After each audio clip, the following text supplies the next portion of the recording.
नमस्कार, royal kitchen कट्टा या यूट्यूब चॅनेलवरती तुमचं मनापासून स्वागत आहे। 2 दिवसातच सगळ्यांच्या घरी लाडक्या बाप्पाचे आगमन होणार आहे। बाप्पाचे आगमन म्हणले की मोदक तर आलेच, पण बऱ्याच वेळा आपण मोदक हे उकडीचे किंवा तळणीचे बनवत असतो। पण बाप्पाच्या आगमनाची तयारी म्हणलं की आपल्याला वेळ थोडासा कमी असतो, तर आपण आज ना उकडीचे मोदक बनवणार आहोत ना तळणीचे। एकदम झटपट आणि एकदम साध्या सोप्या पद्धतीने हे मोदक बनवणार आहोत। चला तर मग बघूया हे मोदक कसे बनवायचे ते। यासाठी आपण सर्वात अगोदर 1 वाटी किसून घेतलेलं सुकं खोबरं भाजून घेणार आहोत। सुक्या खोबऱ्याऐवजी तुम्ही इथं ओल्या नारळाचा देखील वापर करू शकता। आता आपण हे खोबरं जोपर्यंत याचा कलर बदलत नाही तोपर्यंत भाजून घेऊया। तुम्ही जर चॅनेलवरती नवीन असाल तर अशाच नवनवीन रेसिपी पाहण्यासाठी व्हिडिओला लाईक, शेअर आणि सबस्क्राइब करायला विसरू नका। तुम्ही इथं बघू शकता खोबरं भाजलेलं आहे। हलका तांबूस रंग आला की आपण हे खोबरं काढून घ्यायचं आहे।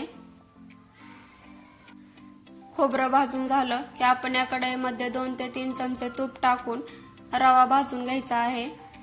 इथं तुम्ही तूप किंवा तेल किंवा डालडा काहीही घेऊ शकता। इथं मी 2 ते 3 चमचे साजूक तूप घेतलेलं होतं। तूप वितळले की आपण यामध्ये रवा टाकून घ्यायचा आहे। इथं मी 2 वाट्या रवा घेतलेला आहे, तुम्ही कमी जास्त देखील घेऊ शकता।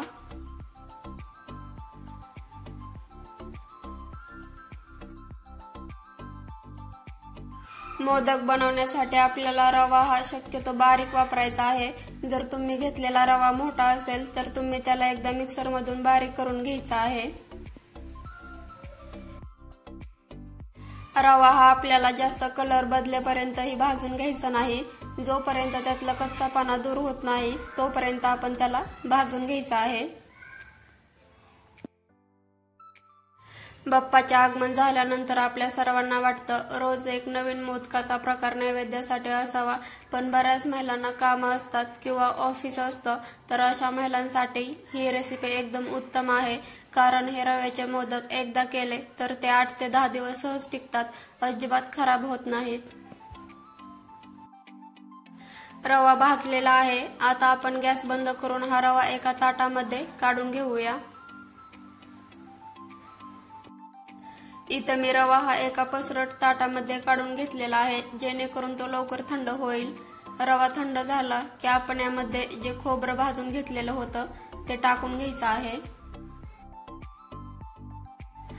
आता आपण यामध्ये पिठी साखर टाकून घेऊया। 2 वाटी रव्यासाठी इथं मी 1.5 वाटी पिठी साखर टाकणार आहे। जर तुम्हाला मोदक जास्त गोड हवे असतील तर तुम्ही थोडीशी पिठी साखर जास्त घ्यायची आहे। कमी गोड हवे असतील तर पिठी साखर थोडीशी कमी वापरायची आहे।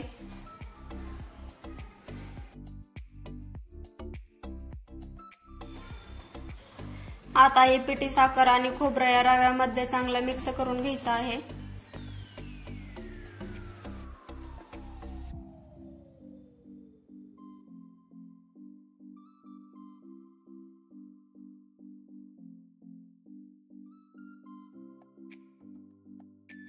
खोबरं आणि पिठी साखर रव्यामध्ये मिक्स करून झालं की आपण यामध्ये काजू बदामाचे तुकडे टाकून घेणार आहोत।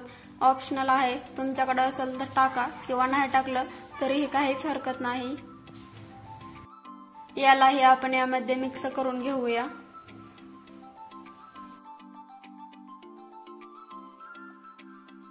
तुम्ही इथं बघू शकता मोदकासाठी लागणारं सारण तयार आहे। आता हे आपण एका वाटीमध्ये काढून घेऊया। आता इथं आपल्याला थोडंसं दूध लागणार आहे। इथं मी दूध हे थोडंसं कोमट गरम करून घेतलेलं आहे। तुम्ही हे मोदक 8 ते 10 दिवसासाठी बनवत असाल तर तुम्ही यामध्ये पाण्याचा वापर करायचा आहे, आणि जर 1 ते 2 दिवसासाठी तुम्ही हे मोदक बनवत असाल तर तुम्ही इथं दूध वापरू शकता। आता हे दूध आपण यामध्ये मिक्स करून घेऊया। दूध हे आपण एकदम थंडही वापरायचं नाही आणि एकदम गरमही वापरायचं नाही, थोडंसं कोमट गरम करून आपल्याला दूध वापरायचं आहे।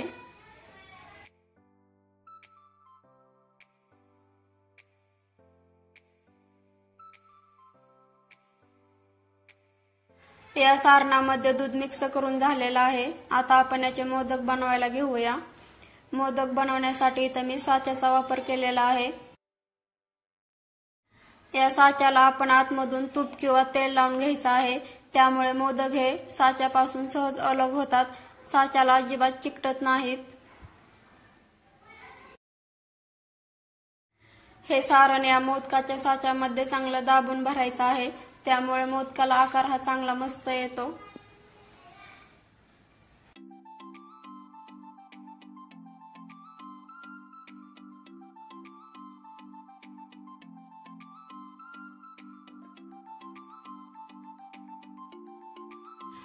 इथं मी हे सारण या साच्यामध्ये भरून घेतलेलं आहे।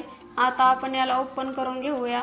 तुम्ही इथं बघू शकता मोदक हा साच्यापासून अगदी सहज वेगळा होतो, एकदम मस्त बनलेला आहे। आता बाकीचेही मोदक आपण याच पद्धतीने बनवून घेऊया। हेच मोदक आपण विविध कलर वापरून देखील बनवू शकतो। इथं मी रेड कलर वापरलेला आहे, तुम्ही याऐवजी कोणताही कलर वापरू शकता। आता याला आपण हातानेच या रव्यामध्ये चांगलं मिक्स करून घेऊया।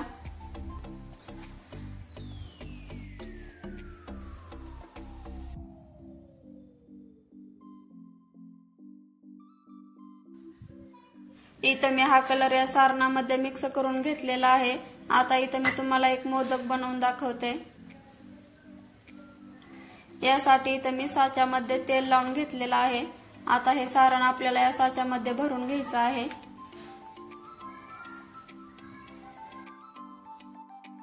आपण या साच्यामध्ये जेवढं सारण हे दाबून भरू तेवढं मोदकाला आकार एकदम मस्त येतो।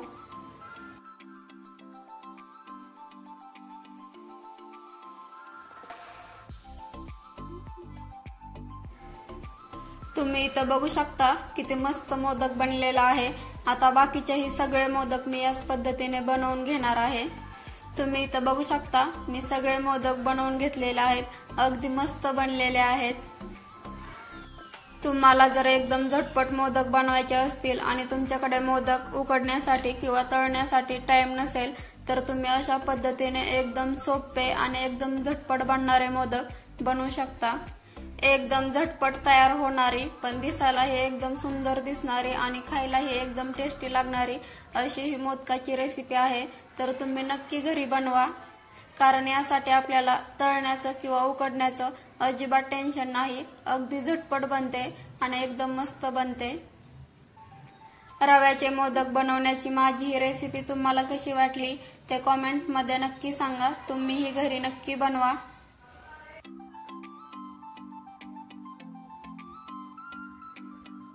इथं मी तुम्हाला एक मोदक ओपन करून दाखवते। तुम्ही इथं बघू शकता किती मऊसूत बनलेला आहे हा मोदक।